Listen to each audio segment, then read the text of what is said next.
Hoy estaremos considerando Apocalipsis capítulo 2, versículos 8 y 9. Cuando hicimos la introducción a las cartas dirigidas a las 7 iglesias, vimos que, como regla general, tienen 7 divisiones. Primera, un saludo. Segunda, una descripción de Jesús. Tercera, un elogio. Cuarta, una censura. Quinta, una advertencia acompañada de una amenaza. Sexta, una exhortación. Y séptima, una promesa. Apenas hemos llegado a la segunda de las cartas y ya tenemos una excepción a la regla. La carta a la iglesia que está en Esmirna carece de censura y por lo tanto no tiene advertencias ni amenaza. Otra congregación que no recibió censura fue la iglesia que estaba en Filadelfia. Lo anterior no significa que las dos iglesias fueran perfectas, pues se componen de seres humanos y ninguno ser humano es perfecto. Romanos capítulo 3, versículo 23 dice: por cuanto todos pecaron y están destituidos de la gloria de Dios. Otros textos son Santiago capítulo 3, versículo 2, Primera de Juan capítulo 1, versículo 8. El hecho de que no se les censure significa que la mayoría de los miembros, si no es que todos, tomaban en serio su cristianismo y que todos estaban esforzándose por agradar a Dios. Haciendo uso de la terminología de Primera de Juan capítulo 1, versículo 7, bien podría decirse que estas dos congregaciones estaban llenas de cristianos que andaban en la luz. Comienza la carta diciendo, Apocalipsis capítulo 2, versículo 8, y escribe al ángel de la iglesia en Esmirna. La ciudad de Esmirna estaba situada a unos 64 kilómetros al norte de Éfeso. Esmirna era un puerto marítimo y una ciudad comercial. Vivían en ella algunos judíos, los cuales, a pesar de ser tan pocos, constituían una fuerte oposición al cristianismo. La ciudad era famosa por su belleza y se la describía en la moneda de la época como la primera de Asia, o la ciudad corona. Había muchos templos en Esmirnas. Entre estos se incluía el que le daba culto a Dionisio, considerado como el dios de la naturaleza, de la fertilidad y del vino. Durante la celebración del festival dedicado a Dionisio en la primavera, los sacerdotes paganos realizaban una grotesca ceremonia de muerte, sepultura y resurrección, representando una renovación de la vida. Esmirna era una ciudad con gran entusiasmo por Roma, y ya para el 195 a.C. se había erigido un templo para el culto a la diosa Roma. Después de saludo, la carta tiene una descripción de Jesús. Verso 8, en su segunda parte, dice: el primero y el postrero, el que estuvo muerto y vivió.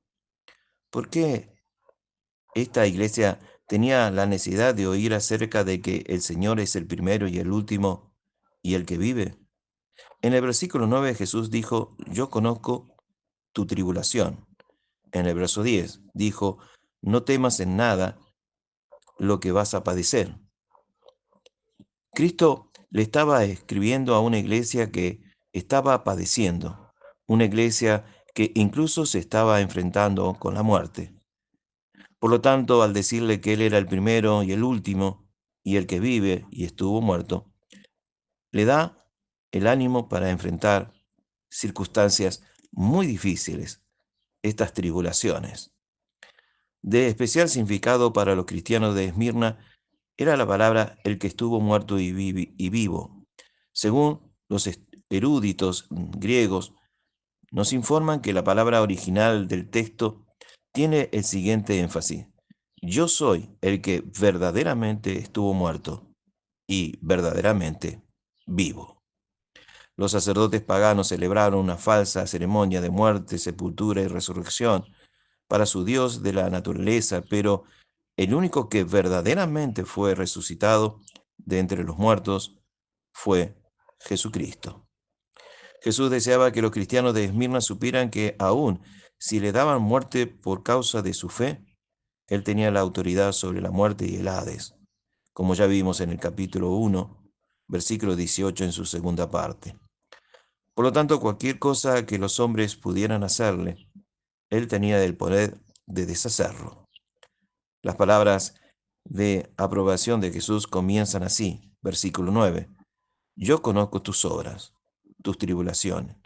La palabra tribulación es una traducción de una palabra griega que lleva como significado el ser prensado, es decir, el efecto de una roca que comprime lo que está debajo de ella, como la enorme roca de molino para el trigo. Mateo capítulo 18, versículo 6. A los inmersos rodillos que se usaban para extraer del aceite de la oliva, los cristianos que estaban en Éfeso estaban sufriendo una intensa y constante opresión. Les estaban extrayendo su vida. En otras palabras, Jesús les estaba diciendo, comprendo que están sufriendo una gran presión, que están siendo perseguidos, que son blasfemados, rechazados, que han perdido sus trabajos, que son echados en la cárcel y algunos son muertos por no renunciar a la fe. Al igual que en todas las cartas, la palabra que se traduce por conozco se refiere al conocimiento no casual, sino un conocimiento vivido, transitado por él. Jesús entendía lo que significaba ser oprimido. Cuando estuvo en el huerto de Getsemaní, la opresión de su sufrimiento en su mente y en su alma le llevó a clamar, Padre, si quieres pasa de mí esta copa. Lucas capítulo 22, versículo 42. Jesús conoce las tribulaciones por las que podemos estar pasando, aquellos momentos cuando estamos a punto de ceder bajo la presión. Él conoce y Él entiende. En la carta a los Hebreos capítulo 4, versículo 15 se nos dice, porque no tenemos un sumo sacerdote que no pueda compadecerse de nuestras debilidades, sino uno que fue tentado en todo según nuestra semejanza, pero sin pecado. En efecto, y esto es algo que los cristianos ahí en Esmirna tenían que entender. Este efecto de prensado puede tomarse de muchas formas. Sigue diciéndonos el versículo 9, yo conozco tu pobreza. Es probable que algunos fueran pobres cuando se hicieron cristianos, como dice en primera carta a los Corintios capítulo 1, versículos 26 al 29.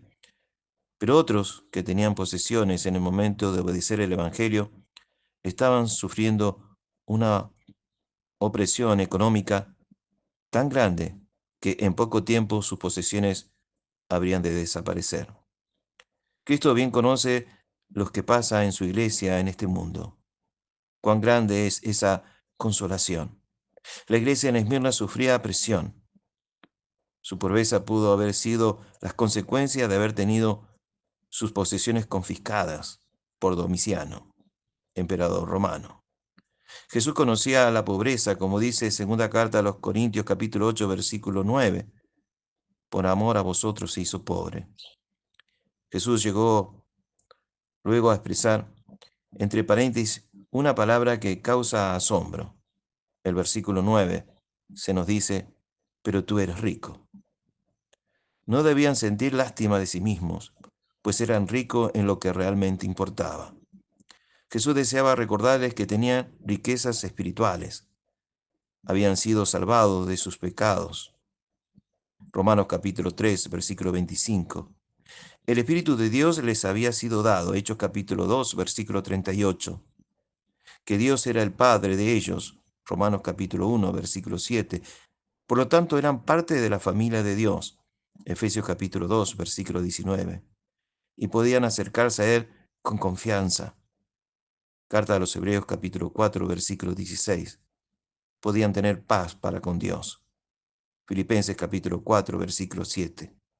Abrigaban en sus corazones la esperanza que le estaba guardada en los cielos.